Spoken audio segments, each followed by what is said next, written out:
All right, you guys. Well, today I have for you a 2020 Mazda 3. I love the styling of this new Mazda 3. This is the latest generation, and I've wanted to drive it since it came out. I love how it looks. I think it's like a really good package. It's got a nice interior. I'll show you guys the trunk. So to pop the trunk, there's like a little button under the logo, but for some reason it's not really working right now, so I'll just pop it with the key fob.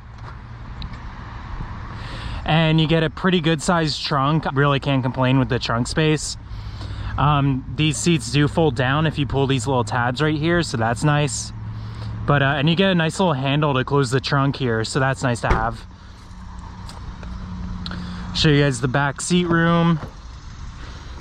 This seat is like where I would sit, and my knees are like up against the seat, but it's not like terrible. I could live with it. Just not like the most comfortable on like a longer trip, but we'll hop out and I'll show you guys under the hood real quick.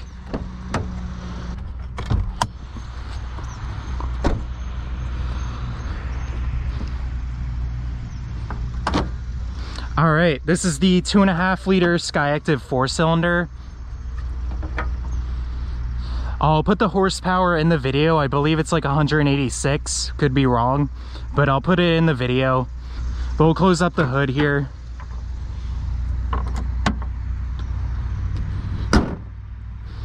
All right, and let's hop in this thing. Show you guys some of the features in here. We'll start it up.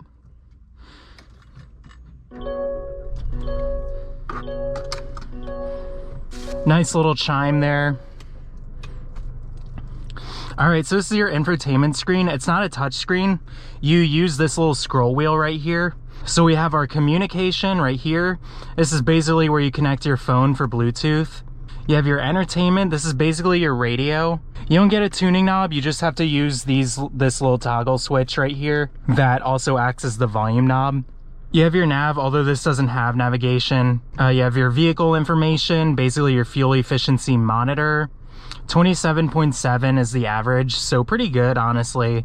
And we'll go to our settings here. This is basically your vehicle settings. Pretty simple screen, but it looks very high quality. It looks new and modern, so I definitely like that. You have your climate controls. You have heated seats, 3-level, your start stop button. On the steering wheel, you do have your adaptive cruise, so this is how you set your following distance. You also have your volume controls right here, your next track right here. Your Bluetooth phone controls are right here. Over here, you have your trunk opener, your driver's seat memory. You also have a Bose sound system in here. Over here, you have your brake hold, so if you lift your foot off the brake, it'll keep the brake lights on for you. You have your sport mode right here, just this little toggle switch turns it on. You have a center console, a little bit tiny, but not too bad. You also get a USB and a power outlet, and you get another USB right here, so that's nice to have. And in the glove box, it's a pretty good size. But we'll get this thing out on the road. We'll talk about how this Mazda 3 drives. You also get a heads-up display. That's pretty cool. I should mention these are basically my very first impressions on the car. I literally just got in it. So you guys are kind of getting a nice little like unbiased first impression video from me. So far this car is like pretty interesting in how it drives. I like the sound of the turn signals. It's got a nice like solid click when you put them on. That's kind of a weird compliment to give this car, but good turn signal sound in the Mazda 3.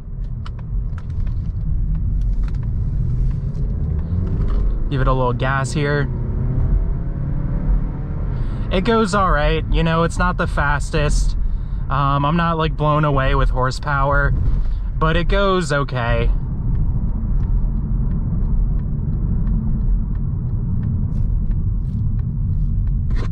Put our sun visor down.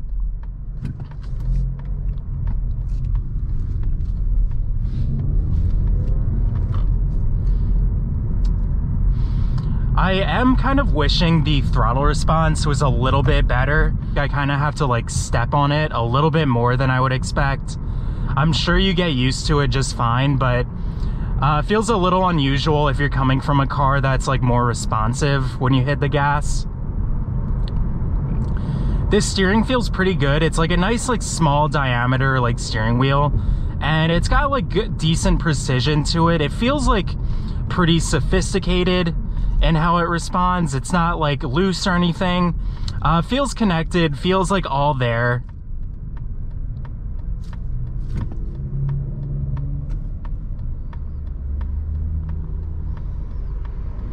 I have really good visibility.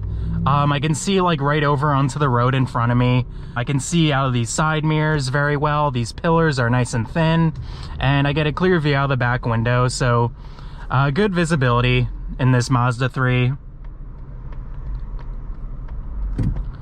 We're gonna take this turn. Yeah, it just kind of like gets up and goes decently.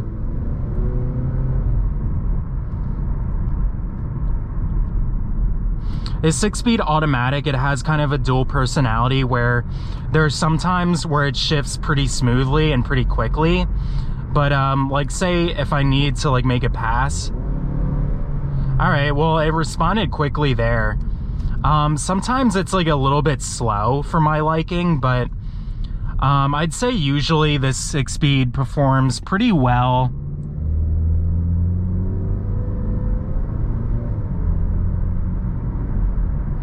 It accelerates a lot like the last generation Mazda 3.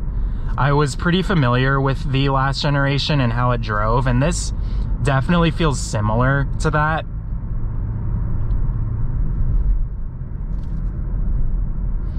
You know, it feels like a fun little car to toss around. It's not like an outright sports car. I'm not really getting that impression, but it's a fun commuter car.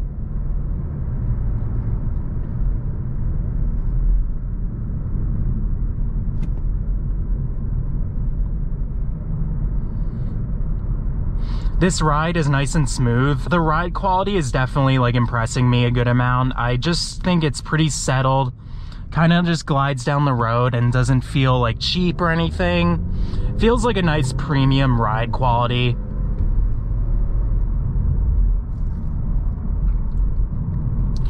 Now this 2.5 liter 4-cylinder, it really, it doesn't exactly move this car with like a ton of speed or performance. It feels like a little bit slow off the line, and then it kind of kicks in after a little bit and you start feeling a little more power and the higher revs. But a lot of times when I'm kind of first starting off to accelerate, it just feels a little bit delayed.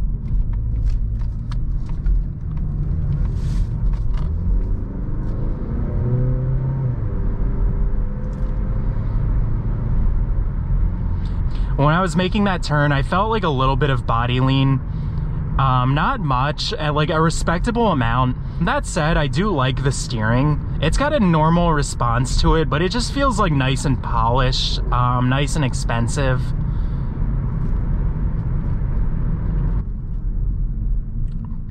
These brakes were good. They bite down about a quarter of the way into the pedal, and they got a nice bite, honestly. They feel very smooth, very linear. They don't feel weird.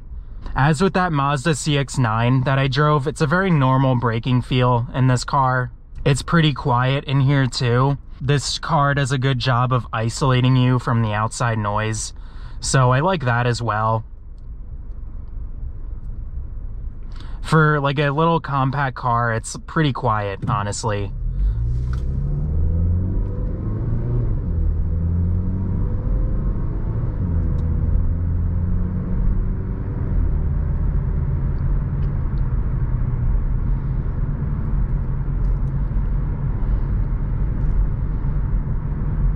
The Jetta has like an 8-speed automatic that shifts really smoothly and briskly.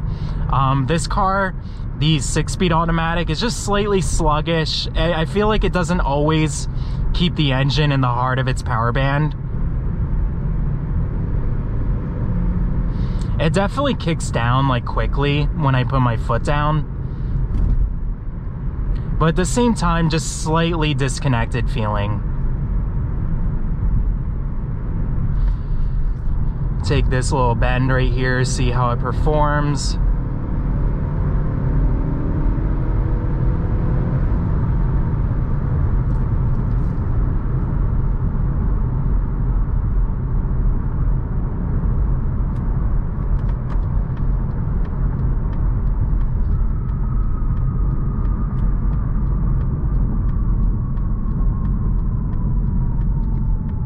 It's not bad, you know, it feels like a small little fun car to throw around, but like I said, not really a sports car. You do feel a little bit of body lean.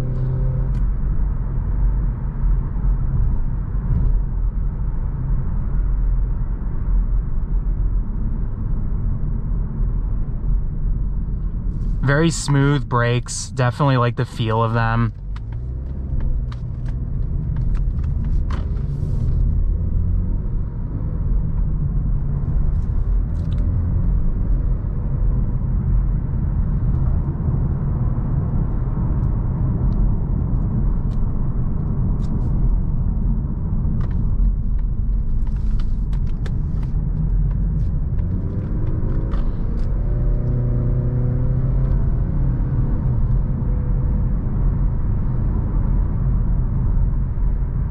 I think they did a good job at making this feel like a scrappy little commuter car, while also making it feel pretty refined and comfortable.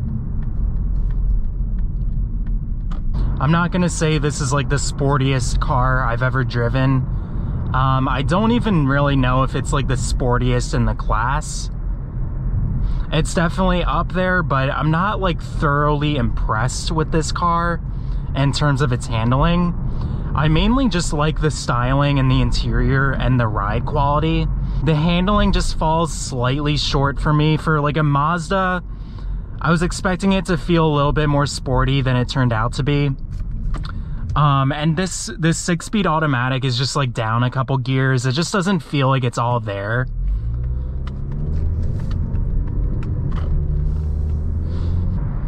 Again, like pretty quiet in here. I do hear a little bit, like a slight amount of road noise, but quieter than I thought it would be.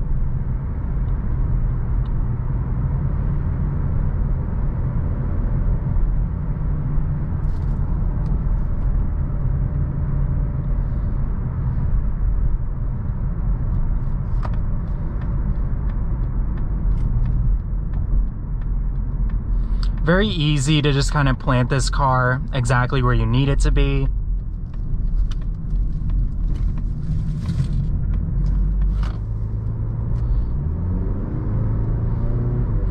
Transmission, like it did hesitate a little bit right there. I like how small this car feels on the road.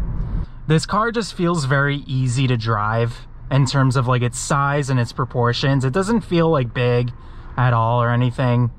I'm definitely reminded a lot of the last generation Mazda 3. It doesn't feel like worldly different from the last generation, I'm noticing.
The steering though, like it is smooth and pretty weighted in terms of how it feels.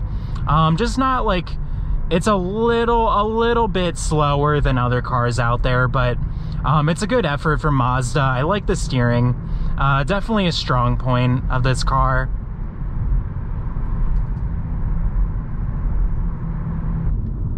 I also like that heads-up display. It's like very clear, easy to read.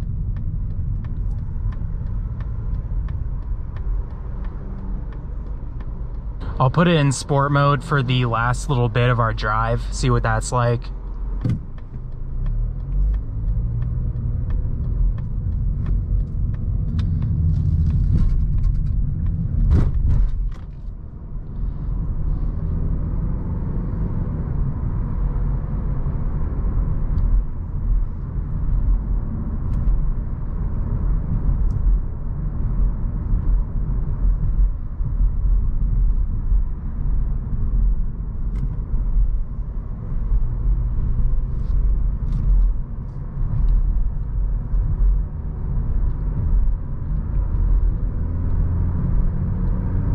It's a little more responsive. As you'd expect, it holds out the gears, doesn't really change anything else major.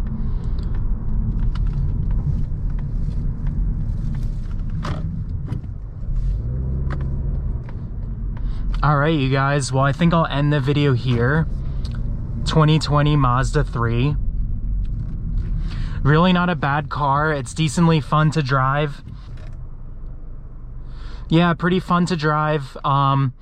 Not like totally outright sporty, but a nice like fun like throw it around commuter car, while also feeling pretty polished and expensive. Transmission, a bit of a mixed bag. It is like pretty smooth shifting and it kicks down fairly quickly, but it does hesitate every now and then, and it doesn't always like keep the engine where you want it to be. That's like a little complaint. The engine isn't as peppy as I would like usually, but thankfully they do offer the 2.5 liter Skyactiv turbo for the upper trims. But yeah, you guys, we're gonna shut this car off and hop out.